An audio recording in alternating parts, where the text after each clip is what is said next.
தமிழுக்கு நிறைய சொல்லு இருக்கு. புரியாது அதனால சொல்லு. இப்ப பணக்கார வீட்டு நாய் முன்னாடி, இப்ப பணக்கார வீட்டு கோழி, பணக்கார வீட்டு ஆடு, பணக்கார வீட்டு பிள்ளைன்னு சொல்றோம்ல. அதனால தமிழ் அறிவில பெரிய பணக்காரன் அவனுடைய மொழி. செல்வ வளம் கிடைச்சானா அந்த மொழிக்கு செல்வ வளம் அதிகம்.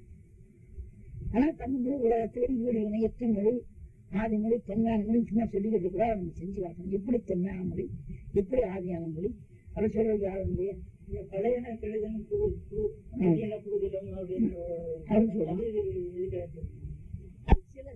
சில வாழ்வியல்ல துணிவு வேணுங்கிறதுக்கா நடைமுறைகள்ல இந்த பழைய சைக்கிளே வச்சுக்கிட்டு இருக்கிறத விட அதை போட்டு நீ வேணாம் போகும்போது தம்பி புது சைக்கிளை வாங்கி கொஞ்சம் கடனை வாங்கியாவது நீ வேலைக்கு போன அவசரமா வாங்கிக்கேன்னு அர்த்தம். பழைய முறைகளை இன்னும் ராத்திரில போறோம்னா இன்னும் அரிக்க சுருண்டு வச்சுக்கிட்டு போகாத பேட்டரி லைட் வந்துச்சு வாங்கிட்டு போறான்னு இருக்கும். இல்ல மாட்டேன்னு சொல்லிக்கிட்டு இருக்காருன்னு சொல்லுவான். இன்னும் துணி துவைச்சு போட முடியாதுன்னா கறிக்காட்டன் சொல்ல தச்சுக்கலான்னு சொன்னாக்கா சரி இல்ல நான் போடுறதுலாம் பழையபடி கலர் தான் போடுவேன். பைத்தியா இருக்கணும். காலத்தோட சீக்கிரமா சொல்லவுமா போவாங்க. நான் கால்நடையாத்தான் போவேன், பஸ்ல வர மாட்டேன்னா முட்டாத்தணும். அதுக்காக எதையும் தேவையில்லாத பழையனா அண்ணா பையனுக்கு வராத இறப்புக்காகத்தான் அவனுக்கு சொன்னேன். உதவிக்கு வராது பயனுக்கு வராத விட்டுன்னு அர்த்தம். நான் பழையபடியும் கிட்டி போயிட்டேன், விளையாடிக்கிட்டு இருப்பேன், கிரிக்கெட் விளையாட மாட்டேன்னா என்ன அர்த்தம்? பழைய நகர்களும் புதிய நகர்களும் கால வலுவேலை தவறு இல்லைன்னு சொன்னேன். செய்யன்னு சொல்லி ஒண்ணு பழையதை பூரா விட்டுன்னு நான் சொல்லியிருக்கேன் இல்லையே. தம்பி பழையன கழிதலும் புதுவன புழுதலும் கால வலுவேலை அதெல்லாம் இயற்கையா நடந்துகிட்டே இருக்கணும். நீ இன்னும் பழசுன்னு ஒரு லிஸ்ட் போட்டு தூக்கி குப்பையை போட்டு யாரும் சொல்லலையே. பயப்படாத பழசு போகும் புதுசு வந்துகிட்டு இருக்கோம். ஆனா நீ பாட்டுக்கு வாழ்ந்துகிட்டு இருக்கணும்.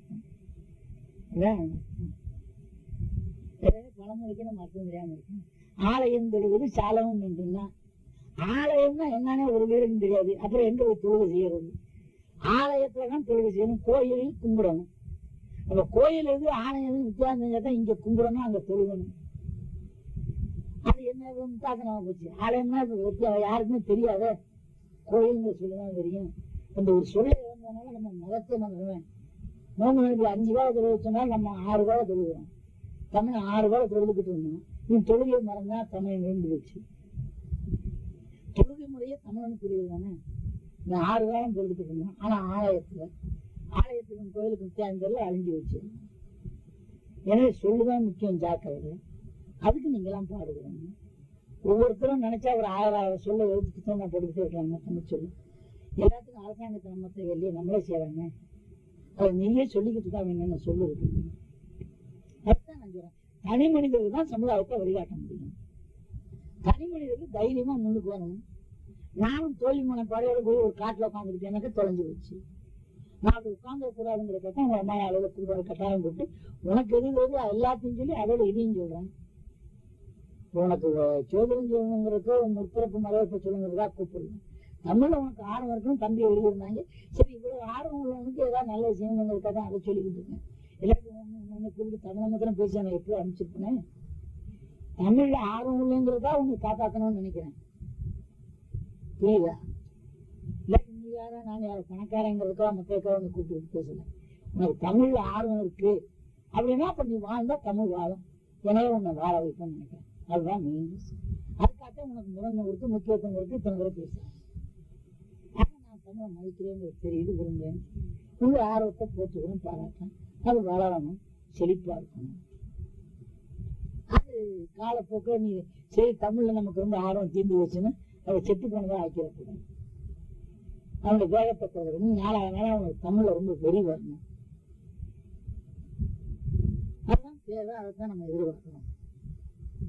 அப்படி செயல்படுங்க, அதை புரிஞ்சுக்கோங்க. என்ன வேணும்னு கேளுங்க.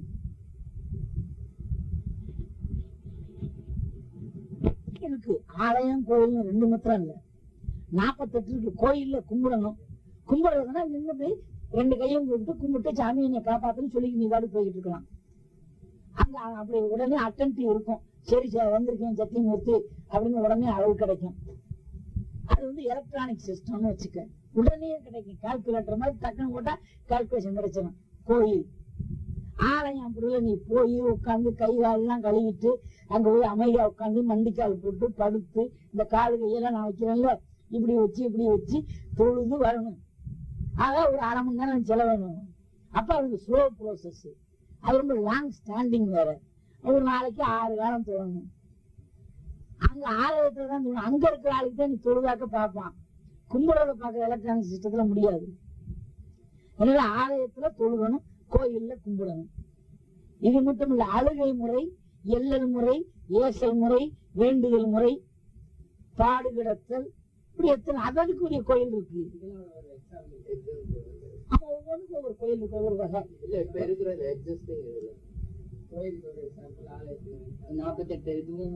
அந்த 48 இதுக்கு ஒவ்வொரு இடத்தையும் சொல்லிடுறேன். என்ன நடத்த என்ன சொல்றேன். 1008 ஆலயங்களும் சொல்றாங்க. அந்த ஆலயங்கள் பெரிய இடத்துல இருக்கக்கூடியது, தொழுகைக்குரியது. இப்ப பெரிய கோயில் கும்பிடுறது, பெரிய கோயில் தாத்தா கட்டினாரு, அங்க கும்பிடலாம். தஞ்சை பெரிய கோயில், பெரியவோட நாயக பெரிய பெரிய கோயில் இருக்கு. கோயில்லாம் அது கும்பிடுறது. ஆலயம் கோயிலாச்சிதறி குரம்பாய், கோயில் ஆலயமாச்சிதறி குரம்பாய், மயிலும் குயிலாச்சிதறி குரம்பாய், குயிலும் மயிலாச்சிதறி குரம்பாய்ன்னு பாடால் குழம்பிச்சு போகுது. அப்ப அர்த்தம் என்ன? மயில் குயிலாச்சுன்னா ஆட விட்டு பார்க்க வேண்டியதை பாட சொன்னா எப்படி இருக்கும்? மயில் பாடு